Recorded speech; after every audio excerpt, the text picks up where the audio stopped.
Welcome to the American Made and Paid Show, the home of free speech and independent thought. The big story is freedom of speech is really in trouble. The far left knows that at any time they can call for a sponsor boycott of anyone they despise. It is right here, right now, where you'll get your weekly dose of unfiltered truth. It's non-negotiable. Pre-existing conditions will be protected. This president has said this as a candidate. Insight. Very few people I know could have handled it. We can never, ever let this happen to another president again. And information that challenges the American way of life.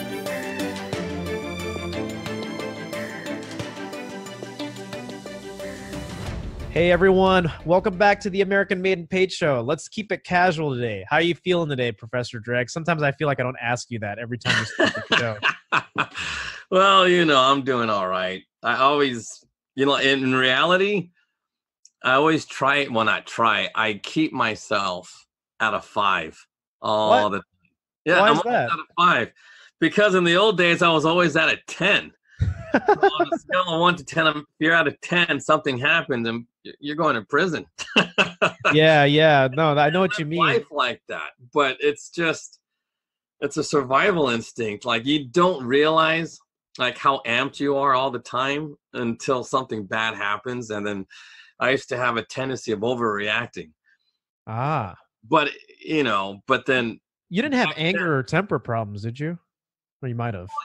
Well, they call it temper problems, or anger issues or something like that. But in reality, this is just how you have to survive because you never know. You just never know what somebody's intentions are. Of course. I got to say, I just want to take this time to kind of let you know that people have been writing to me, right? And they love Professor Dreg. I get emails from people saying, dude, I love Professor Dreg. What's he about? We don't know anything about him except for the fact that he's kind of mysterious. And that's the truth. People don't know anything about you. I get people emailing me, asking me, if I can pray for Professor Dreg, hopes he finds God. No, I'm serious. It's a good thing. Like we're getting a good mix of people that are like older folks that are, Christians, we're getting atheists. No, I'm getting some people that are just like, who the hell is this guy? Get him off the podcast. And that's a good thing. No, but I was expecting more negative feedback because, the people who have negative feedback, for me, at least from my perspective, are less likely to write me. I'll just say that off the bat. So. Well, but here's two things. People have been praying for me since I was a kid, and I don't think it's ever worked. Because two things I know. For what I've done in my past, there is no way I'm going to heaven. Even if heaven existed, I don't think I'd be able to get in. And two, like that. But it is nice to hear negative feedback because it's opposing views. When people agree with you, it's easy. I don't know. It's easy to accept. Oh yeah, thank you. But you don't really grow. So part of my success, has always been challenging my beliefs. If you don't challenge your beliefs all the time, then you fall. I don't want to say you're going to be a sucker one day, but you know what I mean? Because if everybody agrees with you all the time, or you just keep agreeing, you're going to agree to something really bad.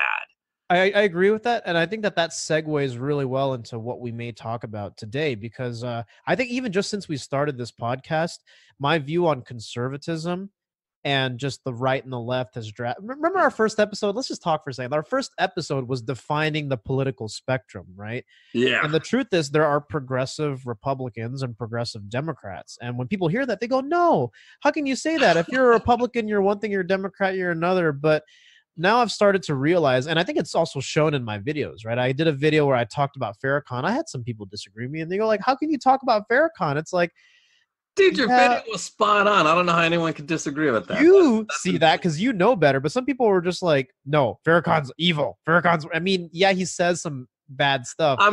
He is evil, but at the same time, he's a conservative. Evil. He's a conservative. I just want to say that, I hope that people who have been listening to us, because, dude, we're on episode 24 now. Can you believe that? 24 episodes in. Isn't this great? And it's growing. What I want to say to our listeners is that for those of you who have been listening to us steadily, the term conservative and progressive can be applied interchangeably, regardless if you're on the right or the left. Democrat or Republican. It's all about core values and essentially laws of nature, right? How you go about the world. Farrakhan is a conservative. Wait. Hold on. Let me get back to what you literally just said something so important. Laws of nature. Now, there's a debate about the laws of nature. The first laws of nature that everybody, as they say, not me, but most people say the simpletons believe that if you believe in the laws of nature as described in Genesis, you're a simpleton. But that's one way of looking at the laws of nature. The other laws of nature is described as what Darwin says. And that's you're where, right. That's and right. Progressives, every progressive will believe in the laws of nature based on Darwin. And then the other half will be the people who believe in the laws of nature based on Genesis. And then, if you're a conservative atheist like myself, you just don't believe in the laws of nature at all. You just got to make up your own rules because you're your own God. But after reading Genesis, I know that's the real law. Like the laws of nature described in Genesis answers every single question we have about our beginnings, our origins. It's just, mathematically we've proved it. But the thing is, nobody could ever say for sure because we've never, I wasn't there. I'm not like 5 billion years old. I'm not. Oh. And I'm no one on the planet could ever say they've seen a gray whale be born 1,000 years ago. Not one person. I think those are like those, it's a certain type of gray whale that lives to, we don't even know how old these whales live up to. But man, they not caught one, but they caught that one whale. It's 1,100 years old. And 1,100-year-old whales. It's also another animal like that is also a giant squid. People are always just like, 600-year-old giant squids or whatever. And those are thought to be mythical creatures, just to reminisce for a second. But there was one off the coast of Japan or whatever that was caught on camera. And it's like, it's something like 500 years old and it's huge. Like it's like the biggest red squid you've ever seen. No, but can you imagine that? Like you've lived for 500 years old and you're some fisherman's net. No, but that's why. It doesn't specifically say so about hunting, but God didn't want us to be hunter-gatherers. He didn't. He wanted us to be farmers. That's why he created, according to the Bible, because it makes perfect sense. All the people from the sixth day were hunters, just like those dudes from Japan killing a 500-year-old squid. Come on. You're 500 years old. Can you imagine your life, what you've seen in the ocean, all the changes you went through just to be in some idiot's nest or net? You know what I mean? That's like, man, when you think about things think about that. You're an 1,100-year-old whale and some stupid Eskimo with no teeth is running around on their snowmobiles and super guns, you know what I mean, shooting at you, just to come on, I don't know. But anyway, there's something inherently wrong about hunting just for the sake of hunting. Because I know guys hunt for population control. That's a type of farming, actually. But either way, so going back to no. So hunter-gatherer, and then I want to touch on a point because this is talked about constantly in even the book of Genesis with early people in that book, right? Where they talk about Cain and Abel, talk about Adam and Eve. It's not about hunter-gathering. And because I know what most of our listeners would be thinking of right now. They'd be like, well, then how did you get your meat? Well, they farmed animals. They kept livestock. And that's different. No, but it's literally said in the Bible. Yeah, I know, but people don't know that. That's why I'm saying this now. So he created Adam and Eve to till the ground and something with the animals. But tend the livestock. Funny. Tend the livestock. You don't go out and hunt it. You tend livestock. You raise livestock, and then at a certain point, you kill it or it dies, and then you eat it. Right? No, but that's literally another way of saying farming. Yeah, farming animals. Yeah, no, but people think that all animals. It's like, oh well, you had to go out and kill your own cow to, but it's you raised livestock. See, people are idiotic. That's the thing that blows me away. How stupid people are, because it literally doesn't say farming, and it just because if you look up farming in the dictionary, it'll give a definition. The definition is in the Bible. And that's the thing that blows me away. It's like, guys, don't argue with me because we all know what farming is. You know what I mean? Just because they didn't use the literal word of farming, they just gave the definition of farming instead. I said, that's just what we do. We simplify things and we turn things into one word. We make our language simpler. That's what we do. I would be really curious to see you read on in Genesis and talk about Noah's Ark and the flood. No, I'm stuck, and I'm not stuck on that, but yeah, I gotta, because there's something missing, and so Noah's grandfather is key to Noah's survival and why Noah was chosen, but they don't go into detail, and it's like a whole thing is missing. And I'm thinking, because that's the day when God decided to just wipe everybody out and say, you know what, no more hunter-gatherers, no more giants, no more crazy people. I'm going to give Noah a chance. And I'm telling you, his grandfather, Enoch, somehow, someway, he's connected to his survival. Like Enoch, you're not wrong, because I don't think Enoch was. I got to check the genealogy, so I may be wrong here. Forgive me, guys, if I'm Enoch was taken away. Enoch didn't live to die. God took him away after a few years on the planet because according to the Bible, he walked with God.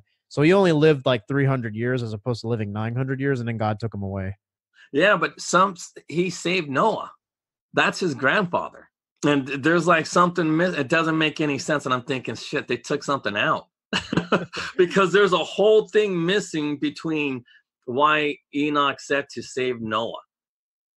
Because everybody was pretty much bad, but then somehow, some way, Noah and his sons and their wives and stuff. So he had a family. Yeah. Well, and then everybody else, that whoever Noah chose, you know what I mean? Like, I guess, but it was like a weird thing. I'm thinking, they jumped. And I don't know if somebody took it out or removed it, but they're hiding something from us. Without a doubt. Because think about this. If Enoch was able to walk with God, then it kind of proves my point that you can. Well, this is like some crazy. Well, when we say stuff. Walk with God, what we mean is you obeyed. You were obedient to God and you were righteous. That's what it means. But I also believe, just from reading this book, that he actually met God, like literally was with God. Something happened where he witnessed something. And then that's what, because, why did God take him away? I think God was literally there. And then he took off and he goes, hey, guess what? Let's save Noah. Noah's, because when you're dealing with, because it's, why did he skip a generation? See, because why not protect Noah's dad? Huh. But the point I don't know, but I believe he was with God, and because of that, time moves so fast that Noah's dad was already dead. You know what I mean? So like all those, so it's like, well, you know what? My grandson, he's still there. But anyway, but by the time of the ark, Noah was already like at least 100, if not 500 years old or something. Well, see, that's my point. So his dad would have been dead, in theory, because everybody's living such an old age. So his dad, but I'm serious. Like in the future, because I know we keep talking about the Bible. I feel like the Bible gets, now on this show, the Bible gets brought up every episode. Well, that's what I'm most interested in. I'm interested in it too. But here's the thing. Like that's why this podcast. Hey, people like it, and actually, this is where people are going to be like, "You believe in the Bible?" Blah! But that will be a good thing, because this actually leads into my point where we talk about the concept of conservatism. Because if you think that all the natural laws, right, are defined in Genesis, let's see how we can bring that into a perspective today, where we define how people look at conservatism. Because Louis Farrakhan, right? Let's talk, I want to talk black conservatives, because I sent you that video about Jesse. Oh, yeah. So, no, but this is all related, because Farrakhan is a conservative, even though I guess when people look at him from a political alignment standpoint, they think Democrat. And then you know how people are, they don't think for themselves, so they think on the left and everything. But Farrakhan, conservative, and Jesse Lee Peterson, a conservative. Now, these are two black conservatives, right? From your perspective, what what is it about them that makes them conservative, makes them similar and different? Now, Jesse Lee Peterson, I know we talked about him briefly. You think he's but you know, Yeah, no, but see, but some of his, I think earlier in his career, he was more hardcore. I just think he's lightened up since he's gotten older, and that's just what happens with age. You just lighten up as you get older. yeah, How he no, trolls, it's true. which is great. I love Jesse Lee Peterson.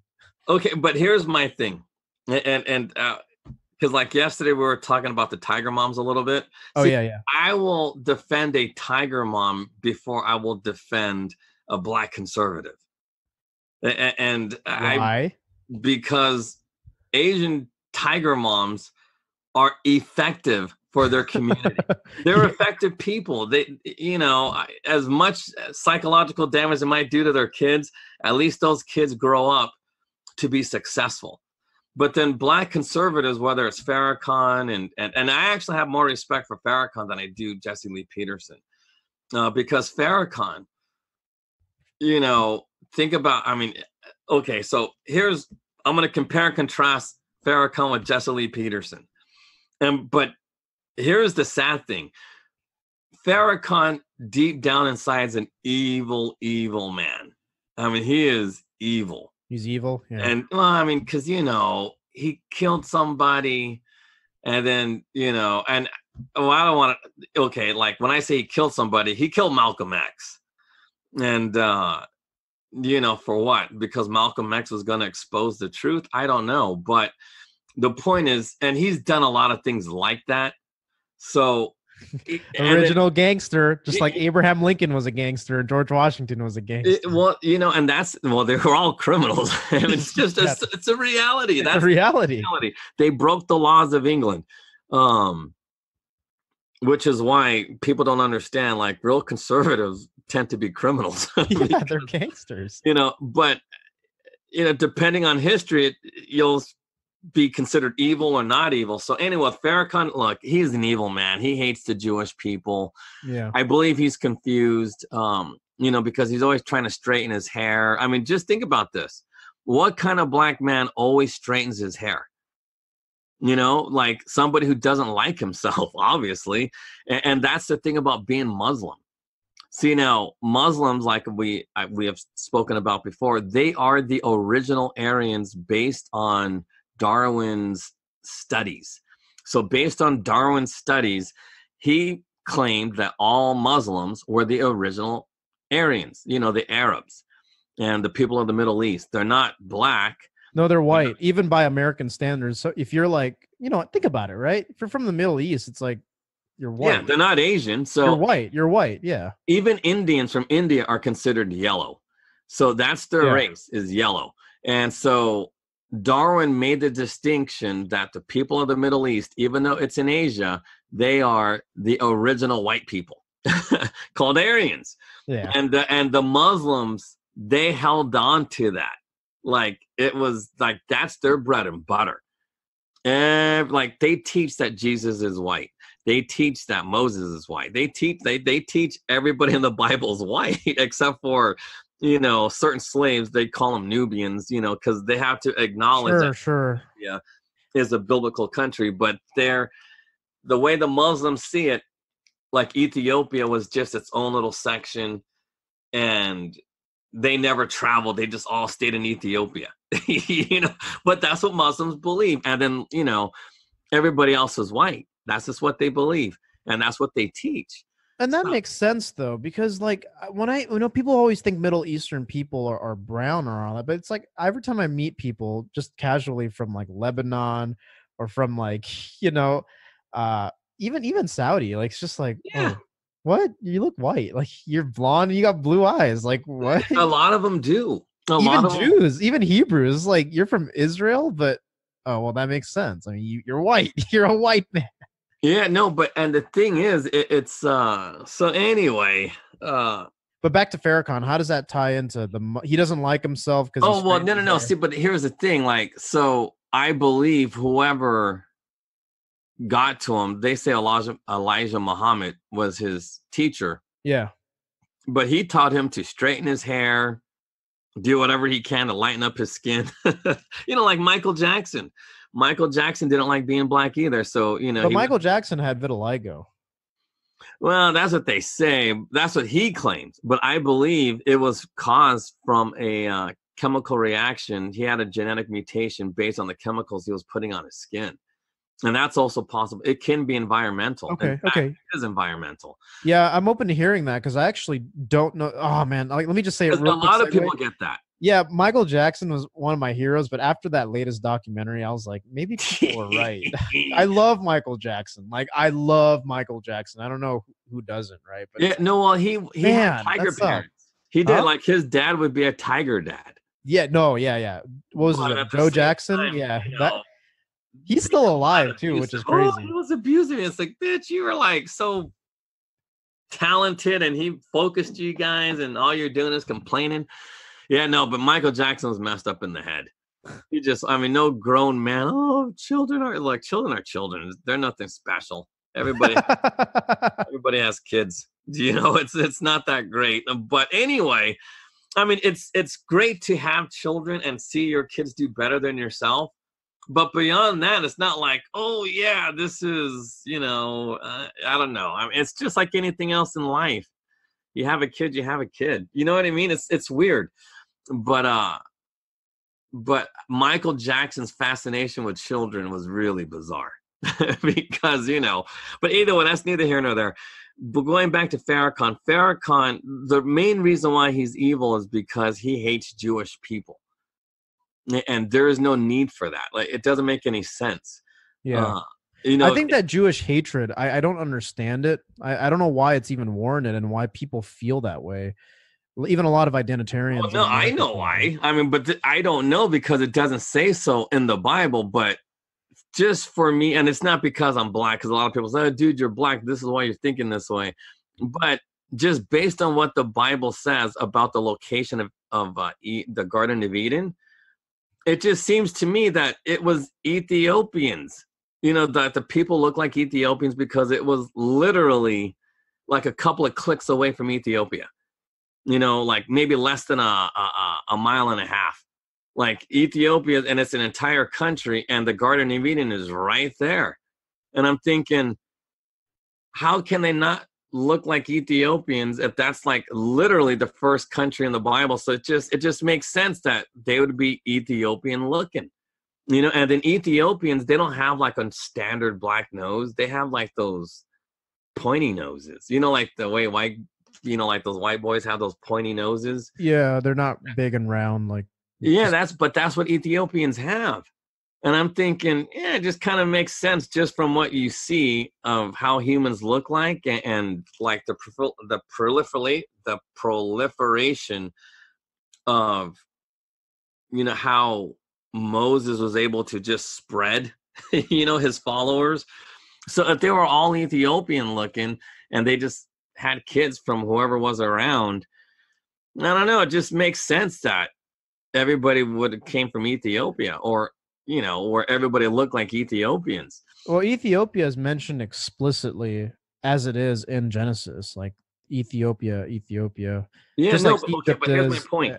So if you're Jewish and you're black and you're Muslim and you're the original Aryan and you're taught that, then it's natural racism. Okay. Because again, people don't realize progressive ideology has nothing to do with politics and everything to do with the race. And somehow, some way, the Bible, I mean, not that the Quran is the Bible, but it stems from the Old Testament as well, because they read the Old Testament the same way we read. Like everybody reads the Old Testament. So the Muslims believe they are white. Everybody's white. So they hate their natural enemies, who are the blacks, the Jews. So the Muslims hate the Jews because of this racial divide. Progressives hate conservatives because progressives really believe the master race is white, and conservatives really don't care.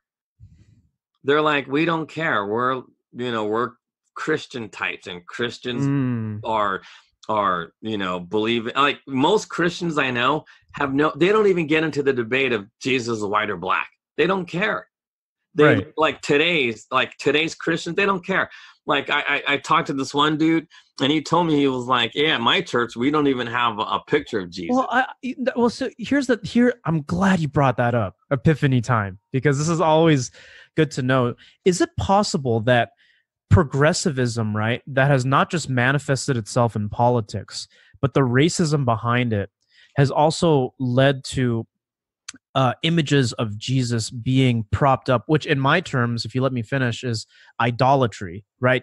Putting a picture of Jesus. Because here's the thing, all the churches I ever go to don't have pictures of Jesus. And in fact, I prefer it that way. I don't want to see a statue of Jesus. I don't want to see a picture of Jesus. There's something that the Bible talks about of altars and idolatry, and it doesn't matter because it's man-made, right? You put an image to it, you identify with that. It's like, no, we need a black Jesus. It's like, it doesn't matter, because there's people that actually have a problem with that. They have a problem with the fact that, hey, we claim that Jesus was black or Jesus was white. It's, what does it matter? How many times does race come up in the Gospels? Like, how many, like, really, like, or if it does come up, when is it a problem in this context, right? Maybe they talk about like Samaritans, they talk about Canaanites and stuff, different nations. But after Christ, not race. Right. But after Christ, it doesn't matter anymore. It literally says that in the Bible, where it's like Jew or Gentile, and whatever your national origin is, it doesn't matter. So when people today talk about, oh, Jesus was white, Jesus was Middle Eastern, like, you're missing the point. So do you think that progressivism, because it's so interlaced in Western society, has implicitly made its way and caused people to feel racially tribal in order to make them believe that, and miss the point, miss the mark? Well, yeah, exactly, because they get it from Darwin. See, no, because that's because I know people, oh, he's a scientist. Like, yeah, but he was a scientist who literally was trying to rank races. Yeah. That's insane. It's like, what kind of scientist does that? One that doesn't like himself. No, a mad scientist. You know, it's that simple. Mad scientists do that. That's where the term comes from. He's a mad scientist. You know, yeah, he is. Frankenstein's monster. You know, I would be so interested in hearing Savage's take on Darwin, because scientists, right? Like, scientists who are conservative. There's a guy who's the head of the Human Genome Project, Christian, conservative, right? And he's like a guy who actually believes in like creation, doesn't believe in evolution and all that. And hearing their perspective is always interesting, because I think that it's all theory. And like, to become a scientist, to become a so-called academic, a PhD, right?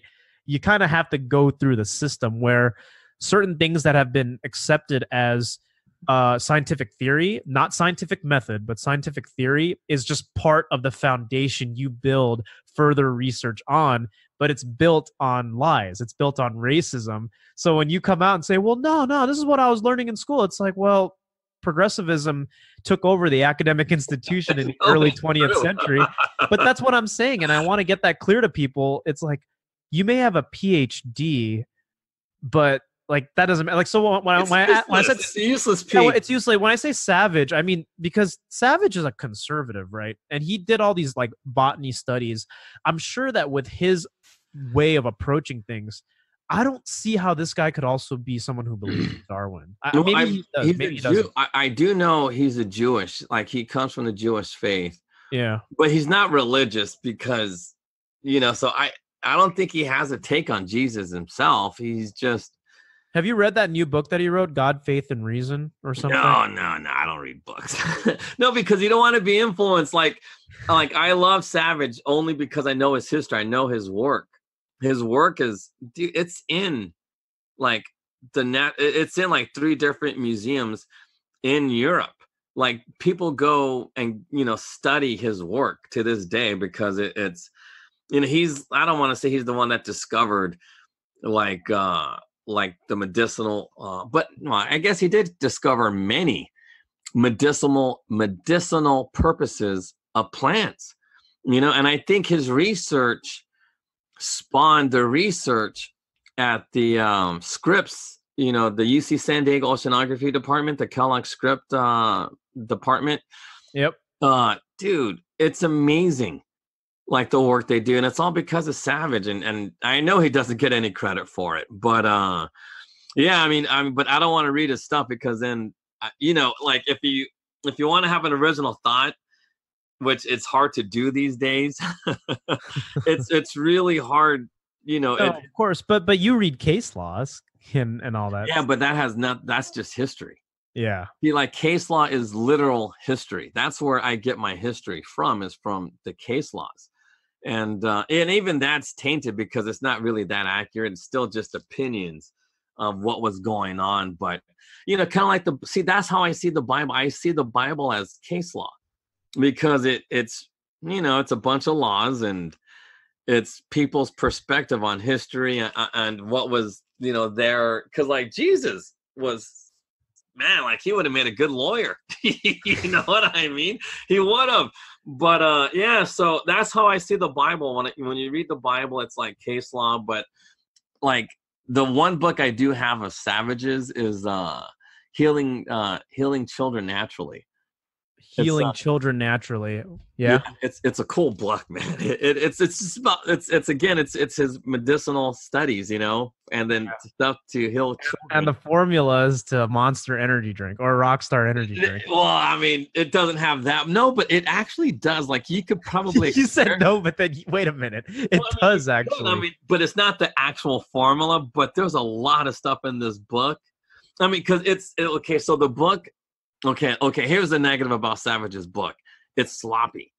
It's not a clear. It wasn't edited in a way where it'd be like good literature. It's just like a manual, you know? Yeah. And it's but it's still good. Like, oh man, you could do all kind of stuff with his book. But I mean, you know, but something like that, it doesn't have any opinions. It's just his facts. So, you know what I mean? So, I mean, there's some opinions, this or that or whatever, but it's just basic facts on his book. That's the one book I have of his is Healing Children Naturally. But anything else with his opinions, you try not to read it because, you know, it's, well, I don't want to say because he's white, but like the only guys like I really listened to was Sowell or Thomas Sowell. I don't know why I say Sowell, but Thomas Sowell and then Ben Carson. And then, you know, I try to listen to Herman Cain, but Jesus, this dude. You know, I think I see a connection with those individuals because they're not they're not political people. They're people who are expertise in their fields and have done very well for themselves, which gives them a perspective that's warranted in truth, right? Because you know how it's easy to just be a pundit, just to think that you can slide right into it. It's like, nah, Ben Carson's a neurosurgeon. Like, that's what he does, you know? But when you listen to him speak, Savage is a botanist and not biological plant type guy. And, you know, what's his face? Soul is an economist, one of the best ever, really, you know, an economist. So hearing these people who are experts in their fields dive in with political opinions is always going to be fascinating. And it's actually always going to be original thought because, you know what I mean? You're not a journalist reading recycled material. That's probably where you get your original thoughts because you come from a medical background, a law background. So it's. But see, now Herman Cain now, in theory, he's an expert too, but man, when you listen to him speak, he's just echoing the same recycled material that sounded like somebody gave him a script. And I'm thinking, nah, dude, come on. Your entire life, you're an old black man, and all you're going to say is what Sean Hannity says. I don't want to hear that. Let's take it back to people like Jesse Lee Peterson, because I saw that old video of him on Bill Maher, right?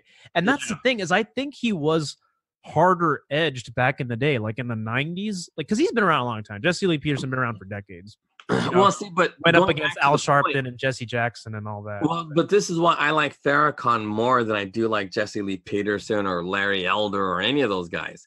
It's because, and I hate to sound like I'm a racist, but it's because, you know, the only people in the United States that are really doing bad are black people. Everybody else is fine. I don't even care. Even the Southeast Asians are doing better than blacks. No, but that is horrible. And here's the thing. I believe Farrakhan has done more for blacks as far as teaching conservative thought, like no fooling around, no drugs, no smoking, no anal, no gay stuff. That was Farrakhan. You know, and as much as we hated, you know, not we, but as much as I hated him for not hating, for hating Jews, But he did have a point. It was the Jewish people that was pushing the gay agenda. In this country. Look, it's the Weinsteins, Harvey Weinstein, the guys from NWA. Yeah. They NWA is Dre and Ice Cube and all that. Yeah, and the guy that was gay, what's his name? The lead singer guy. Well, no, yeah, but I forgot the little short dude. No, that's his name. What's his name? Let me look it up real quick. Yeah, no, but anyway, because even Ice Cube did a song about it called "No Vaseline." That's funny. Not Ren. No, that's let me see what his name is. Eazy-E, that's right. Yeah, so Eazy-E got AIDS. Yeah, he got AIDS and died. That's right. I saw that. He might have got AIDS for being gay. And then Ice Cube made the assertion in a song that Eazy-E was getting, butt coitused by the Jewish guy that was paying him the money. That's right, because they were funded by that record producer in the beginning, right? Some Jewish guy, but that was the whole thing, because Ice Cube, was saying all this stuff, and he was blaming Jews and stuff like that. But the thing is, you can't blame an entire, ethnic for a few bad apples. But those few bad apples were running Hollywood. And if you want to see why we have such a decay in this country or around the world, it is because of the Jewish people with money. Like George Soros, he's a Jewish dude. Why is he doing what he's doing? It's Jewish anti. Dude? Even though he aided Nazis back in the day? Yeah, but it doesn't matter if he hates Nazis. He's still spreading a weird type of... See, because the thing is like this. Just because you hate Nazis doesn't mean you're not evil. No. He aided Nazis is what I'm saying. Oh, aided. Oh, I thought you said Nazis. He hated Nazis. No. Oh, okay. No, a lot of people hated Nazis, but it didn't mean that they're not going to be evil themselves. Oh, so yeah, that makes sense that he would He helped Nazis. He aided Nazis back in the day. Yeah, okay, aided. I thought you said hated. But anyway, so but my point is, see, Farrakhan and I don't care who it is, Ice Cube, all these guys had a point about the Jewish people making blacks look bad.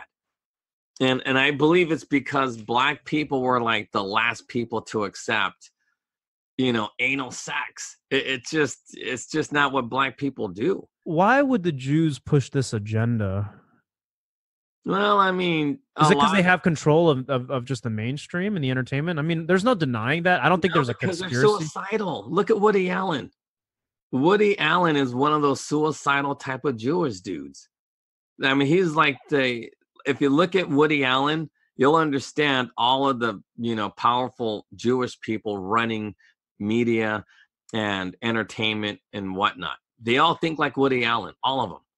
They're all all their comedians have the same type of jokes, self-deprecating, and that's true. Actually, self-deprecating is the big thing. No, and then they have this weird thing about women, you know what I mean? It's just they don't know how to act around women. They don't, they're the ultimate, well, I know you guys say beta, but it has to be the Zeta males, the Zetas, the Omegas.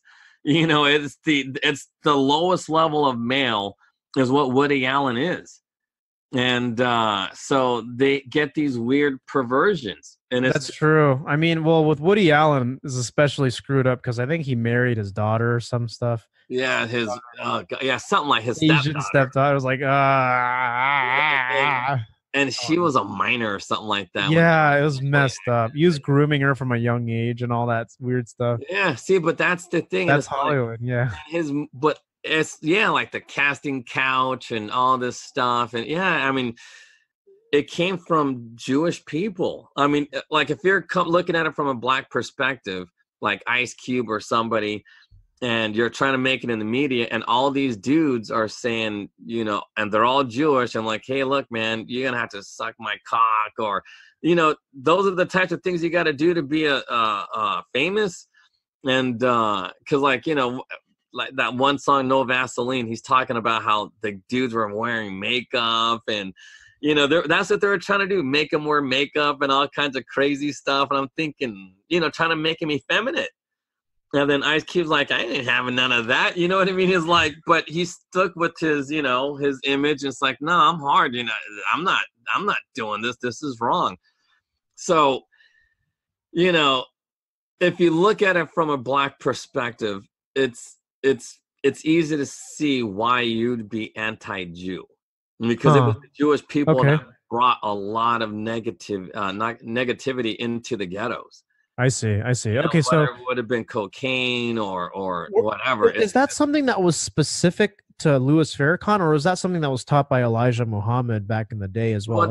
Malcolm X. That's the whole point. See, because think about this. Farrakhan, I mean, if he wanted to avoid getting raped in prison, you got to hang out with a bunch of dudes who weren't having it. It was only the Muslims. And that's what Elijah Muhammad did. You know, but again, he was working for some racist dude. It was like, this is one of the greatest social engineering tactics in the history of our humankind, what the Muslims did to the blacks in this country. So, but anyway, but the thing is, it's like, think about it. Hey, look, you could avoid all, you know, getting raped and do this and that, but just join our little cult but that's why they do what they do. So Farrakhan was misguided. He just was, you know, and so he bought into the progressive ideology and all this other stuff. And guess what happened? He's screwed. They killed Muammar Gaddafi, one of his best friends, and they just, they destroyed his life. I mean, now that he's an old man, now look at him.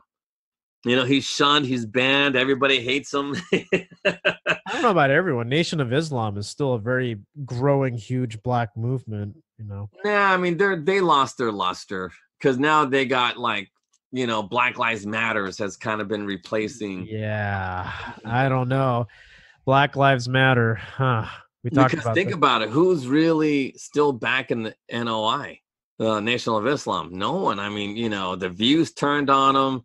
You know, it's when those, you know, ladies have turned their back. But anyway, but I have to respect what Farrakhan did, because he was the last voice in the black community to say, like, hey, look, you don't engage in gay sex, don't do this, just you know, just marry a woman, be a good father. He was the last, and he had more influence on black people than all of the black conservatives combined. Yeah, that's true. Because if there was one thing that saved, it's hard for me to admit this, I read this somewhere, but if there was one thing that saved the family unit, it wasn't church in the black community, it was the Nation of Islam. Yeah, and from welfare. Sad. Yeah, I know, right? It wasn't the church, because you said that already. Like, there were single moms in the church and all that. Like, the one thing that got people to maintain the nuclear family unit was Farrakhan's advice, Farrakhan's teachings to the black community. And I said that in my video, and people were like, I guess people missed that. And I'm like, he helped black people in prisons. He kept the family unit together for a lot of families, regardless of his outlooks. You would say that that's good for black people now, isn't it? But see, that's the thing. And the reason why I grouped Farrakhan from my perspective, the same way I grouped conservatives who will just tell the facts as it is, like black people commit most of the crimes and everything, is because Farrakhan acknowledged that that was a problem. Now, did he do it in the Christian conservative way? No, but it was the same deal with Islam. Like, don't do this, you know. Well, he did it in a more conservative way, though. Because he told everybody, dress up in your suits, comb your hair, and, you know, but he was putting goop in it. See, because here's the problem with Farrakhan. He was straightening his hair. See, and if he wasn't so anti-Jewish and just was okay with being black, you know, he would have been more effective. But, I mean, I don't want to say like excuse me. I don't want to say like Christianity would have changed him, because who knows what, you know, because look at what's his name? Al Sharpton, he's a Christian. His hair is straight as fuck. Seriously, he straightens his hair like, man, like, you know. Yeah, Jesse Jackson. Yeah, I don't get it. But anyway, so Jesse Lee Peterson, as much as he, okay, so, and this is like a fault with a lot of Christians, just not Jesse Lee Peterson. A lot of these preachers, it's about themselves. It's not about their work. It's not about, you know, their belief. Like, see, Farrakhan, I believe he was more, because he could have done more to be on TV if he really wanted to. But he shared the mic. Like when he did the Million Man March, he had Christian leaders with him. He was like the only Muslim speaking.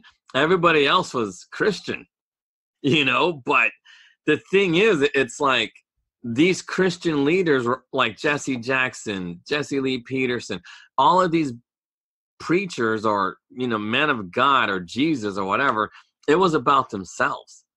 And that was the whole thing. Like Farrakhan knew, it's like, you know what, if I'm going to be helping Black people, I have to share with everybody else. But then when the other people took the mic or went on their own way, it was all about them. Like Jesse Jackson, I know he's not a conservative, but his own son is in trouble with the law. Why? Because he's crooked. Right. So everybody around Jesse Jackson's crooked. Now, with Jesse Lee Peterson, he has no examples to follow. What has he done? You know, like his group helped how many people? 100, 150? Well, it's all about rebuilding fathers and men. I'm not too familiar with it. No, but that's my point. See, now, if you look at the sheer numbers, because Farrakhan and Jesse Lee Peterson have the same amount of resources, same amount of, you know, media coverage, you know what I mean? Like, yeah. Farrakhan doesn't have his own show, but Jesse Lee Peterson does. Mm-hmm. So how can he not reach so many people? Because I'm telling you now, Black people are probably the most religious people on the planet. But I have a theory here that I think that you may agree or disagree with. Jesse Lee Peterson. The only option, brother. So no, because stating the obvious always bugs me for some reason. Sorry, I know. This is for our listeners. For our listeners, I don't say this if I was just talking to you, but Jesse Lee Peterson, I think the reason for the reach as far as influence in the Black community being shy of what Farrakhan has done, even though they're both relatively the same age. Jesse Lee Peterson about 10, 15 years younger, but is because of the fact that the way he communicates his message sounds like it's very like, it doesn't sound very pro-Black, almost like he's sympathetic to white people, too sympathetic, right? Like, you know, because he, like, the way Farrakhan goes about aiding the Black community is different, right? Jesse Lee Peterson comes more from the whole, if Black people weren't so lazy, we wouldn't have these problems. Or if Black people stopped being victims, then you wouldn't have this. And he's gotten a lot of white support. He's got white people that work for him a lot. But Louis Farrakhan is very what? Pro-Black, almost to the point of... he's very anti-white. Right. Whites are devils. He says things like that. I know. So what I'm trying to say is that could probably implicitly not gain you as many supporters in the Black community or even respect just based on that notion alone, regardless of what you stand for. Like Jesse Lee Peterson is more likely to give white people an excuse, which could be warranted, but that's what Farrakhan wouldn't do. You see what I mean? Yeah, no, but you're exactly right. Yeah. See, because it's yeah, that's he says that. He went on Bill Maher's show, and he's been saying this for like 30, 40 years, where he's like, if Black people weren't so lazy, we'd be better off now. And then you have all your Jesse Jackson people getting up on their feet and like, what? Hi, counselor. Yeah, did you hear? No, I only know because you start looking around. You know, no, I didn't know, because she goes, hi, and I'm thinking, no one's going to hear that. It's like Mouse, hi. But anyway, or Minnie Mouse, I should say. No, but going back to what you just said, but remember, every single rapper, not every single, but a lot of rappers started talking that same crazy stuff too about white people are the devil, da. And he was more influential because Jesse Lee Peterson, he is not the type of person who's going to put blame on other people. But you have to, like, and this is the difference, like, and this is, again, I'll say this about all Christians. If you're not willing to say what the problem is, then you're ineffective. And I'm not saying, gosh darn it, because I don't want to sound like I hate gays, because I really don't care. Like, for me personally, it doesn't bother me. It doesn't matter to me. If you want to do it in the butt, I don't care. Go ahead and go for it. But because it doesn't affect me personally, that's why I know I'm going to go to hell, because I really don't care. But if you're a Christian, They're like, look what happened to Tim Hardaway. Tim Hardaway literally said that being gay was not natural. It's not the way to go. And he goes, look, I don't care. I'm never going to accept it. That's what he said that. Tim Hardaway, he was a very famous Golden State Warrior. He was on the Dream Team, but then he gave up his spot for Magic Johnson. He was literally on the original Dream Team, but he gave it to Magic Johnson, just because it was Magic Johnson and whatnot. But he was on the second Dream Team. Anyway, he was banned from all NBA activities for his belief of being, and he caved in. He goes, okay, I don't mean it anymore. But that's the thing. If you believe in something, then you shouldn't back away from that thought. Because I know, like, one of your good friends, he's gay. Look, I have a lot of my good friends are gay too, and I tell them all the time, I was like, it's not healthy. But I don't say it because I'm a Christian or believe in God. I just say it because I worry about their health, because I'm thinking, dude, you guys can't poop right. You know what I mean? Because when you get older, you're going to have a lot of problems. And, and they always got to worry about getting cancer. And I said, come on, do you think it was really worth it? And then they go, yeah, but it's personal for them. But the thing is, because there has to be a way to tell somebody, you know what, just do oral. Like if that's what you guys got to do, if you hate women that much, I don't care. Just stick to oral. Just don't do certain things. But you can't pretend that one lifestyle is okay, because it's not. Because it's just, Jesus, like when you really think about, it's kind of like being hood.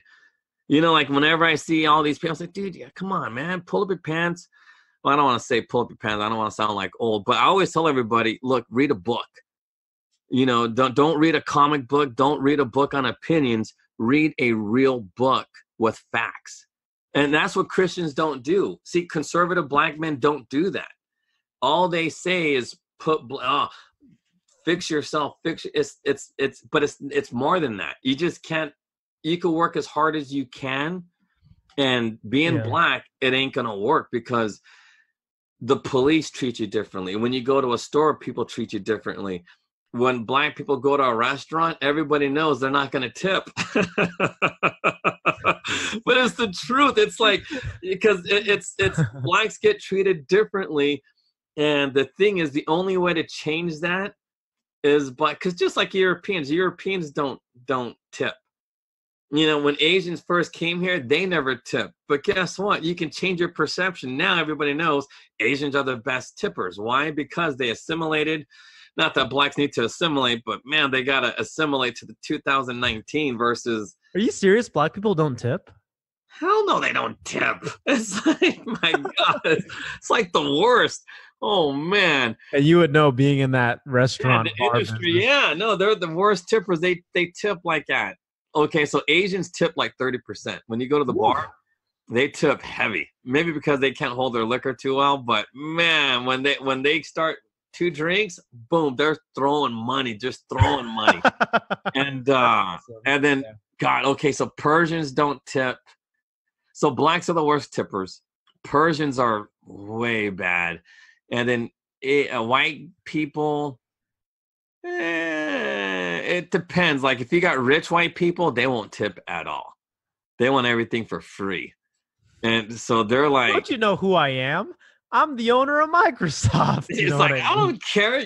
You can pay. No, oh my God. I think I did tell you the story about Bill Gates. Bill Gates, yeah, the charity event. Yeah, that's a good story. Yeah, no, but none of those fools tip. But we don't need a tip because he paid 50. 50K is like, bam. It's like, no, but it was cool, Yeah, that was a good thing to do. And for a daytime event, oh my God. I mean, a lot of people go, dude, that's 50. That's not this. Like, yeah, but you're talking about, it was lunchtime. But I just mean like the average rich people that go into a restaurant and they think that they're entitled, because it's like, they're like, when you're rich, everything comes free. Your airline miles, your food and everything. Yeah. So you just don't tip. See, but again, that comes from progressive thought. Because when you're a racist, you honestly feel these entitlements. So that's why you could honestly, because the listeners are going to say, Drake, you literally just said all these stereotypes. You're saying blacks are cheap and Persians are cheap, but Asians are the best tempered. That's all stereotypes. I was like, yeah, but that's not racism. That's just me telling you facts based on what I've seen. And so are stereotypes racist? Like, no, stereotypes are jokes based on the truth. That's how I see stereotypes. Yeah. But the thing is, there's a distinct difference from racism and stereotypes. You know, like it's a stereotype that black dudes have big penises. No black man ever complains about that stereotype, but they complain about this stereotype about being cheap or committing crime, or you know what I mean, or having a low or having a low IQ. They get mad at that, but they don't get mad about knowing how to dance. Like, oh yeah, all blacks have rhythm. Oh, all blacks have big penises. Oh, that's right. I'm thinking, niggas, please, you guys just don't know. Like, those are all bad stereotypes. It's like, but you should want to be known for having. And Asians in the progressive area are sick of the smart stereotype. Being smart is awesome. That's the Mandarin thing. Yeah. No, but it's insane. That is insane. You just blew my mind. That's what you were talking about the flip. Yeah. They're at the top, but they're ashamed of being smart. And I think that one day, unless we do something, Asians might end up being in the hood. Well, but that's why I was showing you those hood rat videos. Oh my God. It makes sense now. It took me a day to see what you were saying. Okay, now I get it now. I get it. Worse. But here's my point. I honestly believe, just based from what I'm reading in the Bible, that God somehow, some way, and I don't even think it's God, because like I said yesterday, I believe Jesus is better than God, because, you know, like the kids have to be better than your parents. So, but they're all one. Yeah, well, I don't know about that. Go ahead. My thing is, just from a scientific standpoint, and not a religious standpoint, but just from the science of things and how genetics works and everything else, and, you know, just basic progression. I believe that rich people are given these talents, you know, because we're not equal. I believe that God made us unequal on purpose, but he never told us anything until Jesus says something. Hey, look, you guys got to take care of that little retarded dude, you know, that can't walk. And that's what you're supposed to do with your money. And the only way to get money is through education in this time. So I believe that if you have a high education and the ability to make a lot of money, it's your responsibility to take care of the weak. That's what you're supposed to do. So instead of taking care of the weak, what did black people do back then when they were number one? They bitched and complained, and they wanted to be white or whatever, and they turned their back on religion, and they just started falling. And now Asians are at the top. And they might be falling unless something is done. They are going to be falling because they don't want to help other people. They don't want to help. They're ashamed of their abilities.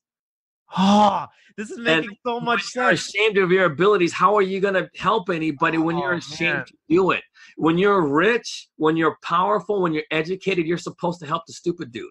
But if you don't help that stupid dude and you're ashamed to show everybody how smart you are because there's some kind of shame attached to being smart, guess what? That stupid dude is not being helped, and that goes against your religion. And that's the paradox. I'm telling you. That's a good way to wrap it up there, because I got to get going. But that's a good. You actually just blew my mind right there. We got to continue that. Wow. See, guys, if you're listening to this, there's an arc to all these episodes, because now it makes sense. Well, you know, the funny thing is there's a lot of paradoxes in science, and there's a lot of paradoxes in the Bible. But it's not, the paradox isn't in the Bible itself. It's in the behavior of people. That's the paradox, because I'm telling you now. Well, yeah, the greatest paradox is God saying, hey, I'll give you all this if you remain obedient. And then people. No, but they're not obedient because they're not taught. But they are ashamed because that's what progressive. See, because I don't want to sound like a religious nut, but it's bizarre to me that there's two ideologies. One, progressive, the other, non-progressive. The progressive ideology is based on racism, and that tool is very effective into getting the people on top not to believe in God or believe in whatever it is that they believe in. And it's very effective to get the people on the bottom not to feel that way either, because they got nothing. Yeah, and if you're a Christian dude and you believe that since you're at the bottom that people from the top are supposed to help it because that's what it says in the Bible, and they just walk on by you, come on, you're not going to believe in God either. You know what I mean? Wow. So the weak don't believe in God. Nobody believes in God. Nobody does. Oh, that's a good way to put it there. But yeah, thank you guys for listening. I think that concludes this episode. We're going to dive into it in further detail tomorrow. So thanks for listening, guys.